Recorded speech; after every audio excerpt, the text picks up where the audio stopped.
நெல்லை மாவட்டம் விக்கிரமசிங்கபுரத்தில் கோயில் வளாகத்திற்குள் கரடி கூட்டம் நுழைந்த வீடியோ சமூக வலைதளங்களில் வைரலாகி வருகிறது. பாபநாசம் மேற்கு தொடர்ச்சி மலை அடிவார கிராமமான பசுக்கிடை விளை கிராமத்தில் இலுப்படியார் சுடலை ஈஸ்வரர் கோயில் பகுதியில் கடந்த சில நாட்களாகவே கரடியின் நடமாட்டம் அதிகரித்து காணப்பட்டு வருகிறது. இந்நிலையில் நேற்று முன்தினம் இரவு கோயிலுக்கு உள்ளே நுழைந்த 3 ராட்சத கரடிகள் கோவில் வளாகத்தில் சுற்றித் திரிந்துவிட்டு விளக்குகளில் இருந்த எண்ணெயை குடித்துவிட்டு சென்றுள்ளன. மேலும் பைப்புகளையும் சேதப்படுத்தியுள்ளன. இந்த வீடியோ தற்போது வைரலாகி வரும் நிலையில் அச்சமடைந்துள்ள கிராம மக்கள் கரடியை பிடிக்க கூண்டு வைத்து அதனை பிடித்த ஆர்டர் வனப்பகுதியில் விட வேண்டுமெனவும் கோரிக்கை விடுத்தனர்.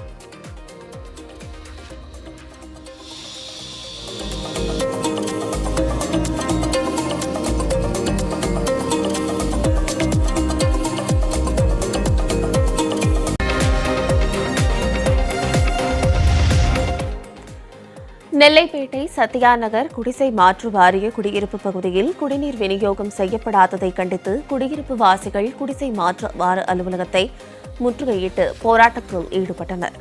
432 அடுக்குமாடி வீடுகள் கொண்ட இப்பகுதி கடந்த நாட்களுக்கு முன்பு குடிநீர் விநியோகம் நிறுத்தி வைக்கப்பட்டுள்ளது. இதனால் குடிசை மாற்று வாரிய குடியிருப்பு வாசிகள் மாநகராட்சி அலுவலகத்தில் விசாரித்தபோது குடிநீர் விநியோகத்திற்கான கட்டணம் செலுத்தாததால் குடிநீர் இணைப்பு துண்டிக்கப்பட்டது தெரியவந்தது. இதனால் ஆத்திரமடைந்த மக்கள் பாளையங்கோட்டையில் உள்ள குடிசை மாற்று வாரிய அலுவலக முற்றுகையிட்டு போராட்டத்தில் ஈடுபட்டனர்.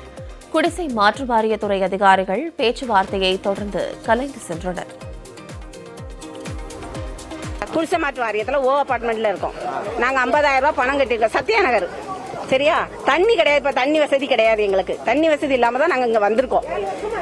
7 வருஷமா நாங்க அங்கே தான் இருக்கோம். இது வரைக்கும் ஒரு பஸ் வசதி கிடையாது. ஒரு நேரம் பஸ் வருது, அவ்வளவுதான். இப்போ வந்து ஆமா, இப்ப எதுவுமே கிடையாது. இப்ப ரொம்ப எல்லாரும் வாடகை வந்து இருக்கவங்க எல்லாம் சேர்ந்து ஆளுக்கு அட்டகாசம் பண்ணுதாங்க. தண்ணி வேணும் எங்களுக்கு. தண்ணி எடுக்க முடியல.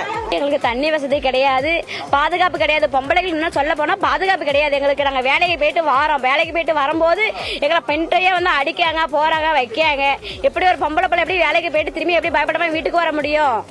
எங்களுக்கு பஸ் வசதி மெயின் வேணும் எங்களுக்கு. அதுக்குள்ள ஏன்னா தண்ணி இல்லாம ரொம்ப நாங்க அவஸ்தைப்படுறோம். 10 நாளா சின்ன சின்ன பிள்ளைங்களா வச்சிருக்கோம். தண்ணி வசதி கிடையாது. கீழே தண்ணி வர அந்த பிள்ளைக்கு போனாலும் தண்ணி இங்கேயே முடிக்க வராங்கன்னா அவங்க வராங்க.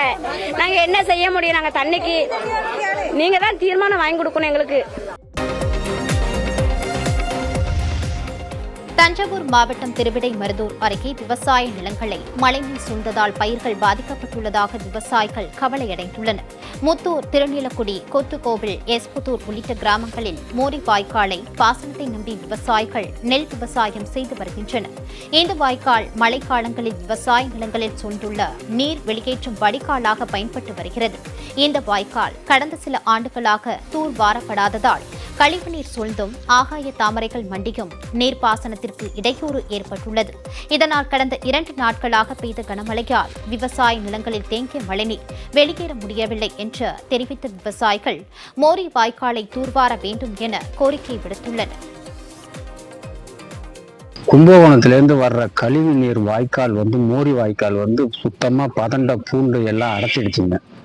இதனால சாகுபடி நிலத்துல பாயறதுனால விளைநிலம் வீணா போகுதுங்க. இது பல வருஷமா தூர் வராமல் இருக்கு. நாங்களும் சம்பந்தப்பட்ட அதிகாரிகள்கிட்ட மனு கொடுத்து பார்த்துட்டோம்.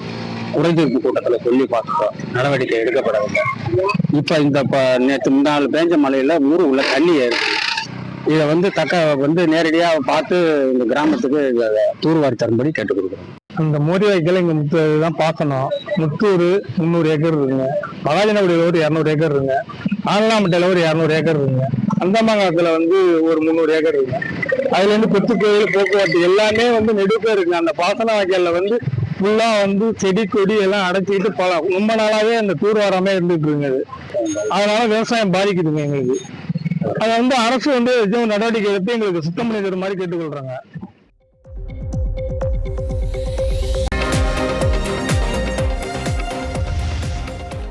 ராமநாதபுரம் மாவட்டத்தில் பருவம் தவறி பெய்த மழையால் அழிந்து போன மிளகாய் பயிருக்கு நிவாரணம் மற்றும் பயிர் காப்பீடு இழப்பீட்டுத் தொகை வழங்காவிட்டால் மாவட்டம் ஸ்தம்பிக்கும் அளவிற்கு போராட்டம் நடைபெறும் என வைகை விவசாயிகள் சங்கம் அறிவித்துள்ளது.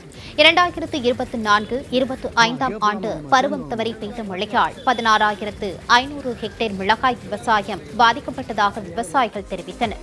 எனவே மிளகாய் விவசாயிகளுக்கு ஏக்கர் ஒன்றுக்கு 25,000 ரூபாய் நிவாரணம் வழங்க வேண்டும் என்றும் 100 விழுக்காடு தேசிய மிளகாய் காப்பீட்டுத் தொகை வழங்க வேண்டும் என்றும் வலியுறுத்தினர். தொடர்ச்சியாக பெய்த மழையால 16,000 ஹெக்டேர்ல பயிரிடப்பட்ட மிளகாய் முற்றிலும் அழிந்து விட்டது. நெல்லுக்கு ஏக்கருக்கு 8,000 தராங்க, அந்த காசும் கொடுக்கல. மிளகாய்க்கு ஒரு ஏக்கருக்கு ஒண்ணுக்கு 70,000 வரைக்கும் செலவு பண்ணியிருக்கிறான். எங்களுக்கு நிவாரணம் தரம்டாங்க, இன்சூரன்ஸ் தரம்டாங்க, எதுவுமே தரையில. நாங்க விவசாயி எல்லாம் வாங்கின கடனுக்கு வட்டி கட்ட முடியாம முழிச்சுக்கிட்டு இருக்கிறோம்.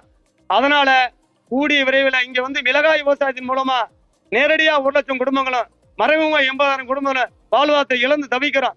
அதே போல நெல்லுல 3 லட்சம் விவசாய குடும்பங்கள் பரிதவிப்புல இருக்கிறோம். அதனால அவங்களுக்கு இழப்பீடு ஏக்கருக்கு 20,000 கொடுக்கணும்னு நாங்க தமிழக அரசையும் மத்திய அரசையும் அதே போல மிளகாய் மண்டலத்தையும் இன்சூரன்ஸ் கம்பெனியும் தொடர்ந்து கேட்டுக்கிறோம். நாகை மாவட்டம் வேதாரண்யம் அருகே முறையாக குடிநீர் வழங்காததை கண்டித்து கிராம மக்கள் காலி குடங்களுடன் சாலை மறியலில் ஈடுபட்டனர். தாணிக்கோட்டகம் கிராமத்திற்கு கடந்த 2 மாதங்களாக முறையாக குடிநீர் விநியோகம் இல்லாமல் அவதியடைந்து வந்துள்ளனர். இதனை கண்டித்து 100க்கும் மேற்பட்ட கிராம மக்கள் காலி குடங்களுடன் சாலை மறியல் போராட்டத்தில் ஈடுபட்டனர். அப்போது தெருவிளக்கு உள்ளிட்ட அடிப்படை வசதிகளும் செய்து தர வேண்டும் என்று கோரிக்கை விடுத்தனர்.